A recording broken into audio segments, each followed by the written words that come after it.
បងប្អូនយើងទៅមើលទាកប៉ាឃីងដែលខ្ញុំកំងគេទឹកមុនឥឡូវគេដឹកមកហើយដឹកមកដល់ព្រឹកមិញនៅកេះគេធំកេះគេហើយគេពូជ4គេដាក់មកកលុក20 ជាងកូនកប៉ានេះវា100ក្បាលហើយយើងដឹងញាស់ថាយើងញាស់បាន3ថ្ងៃទេហើយមើលទៅវាឆ្លោះដែរ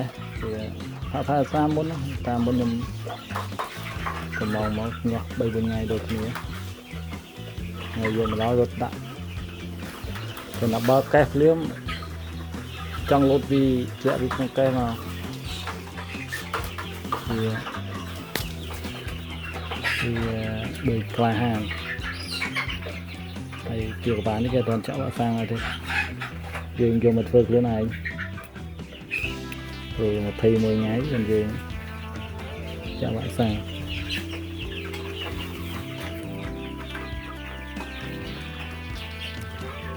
ទីនេះវាកាល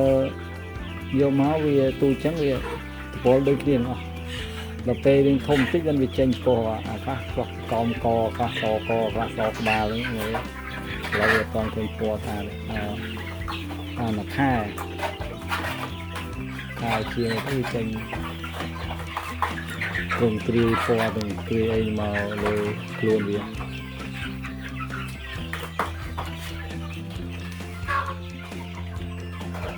ហើយចំពោះឡើងមានអក្សរ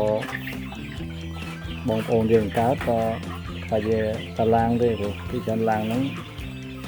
វាផលិតនៅពីខាងវៀតណាមខាងយួនហើយទៅខាងវៀតណាមមើលឃើញតាឡាងហ្នឹងយើងមើលវីដេអូចំពន្ធទៀតទៅវាច្រើនគេដាក់តាឡាងហ្នឹងវាស្រួលវាមានកលុកមានអីមានប្រហោមានអីแบบវាសក់ទាឆ្ងាយយកទៅចេញងាប់អត់ទេអានេះពេទេមកយើងឡើយដល់ទៅឆ្ងាយមកគេដាក់ឡាងហ្នឹងមានកលុកមានអីរបស់គេហើយបន្តិចទៀតយើងឲ្យវាឈប់បន្ទុះសិនចាំយើងដាក់ចាប់វាចូលក្នុងទ្រុង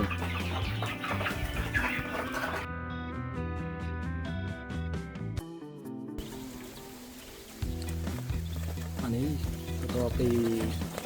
យើងដាក់វាឡើងមកយើងទុកយើងអត់តឲ្យវាទីអីដល់ទុកពី3ម៉ោងមកដាក់នៅពីវាកបវាស៊ីដាក់ច្រើនហើយទឹកគេដាក់ទឹកវីតាមីនឲ្យវាផឹកអាសានេះធំមួយសាមមកហើយដាក់នៅក្នុងបិទចិត្តដែរនេះបិទចិត្តដូចមន់ដូចអីដែរដាក់ក្នុងធំចឹងហើយវា3-4 សប្តាហ៍4 សប្តាហ៍យើងអត់ឆ្លងដល់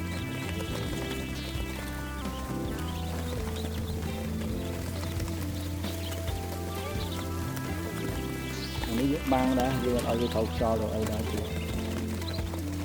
ឲ្យវាត្រូវចិត្តអីវាផឹកទឹក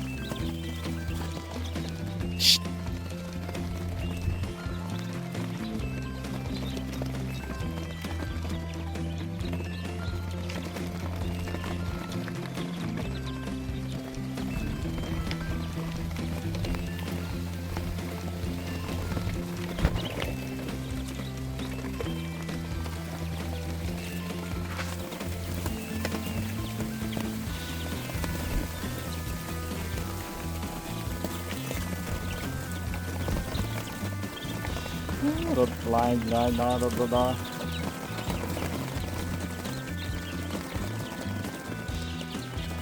នេះវា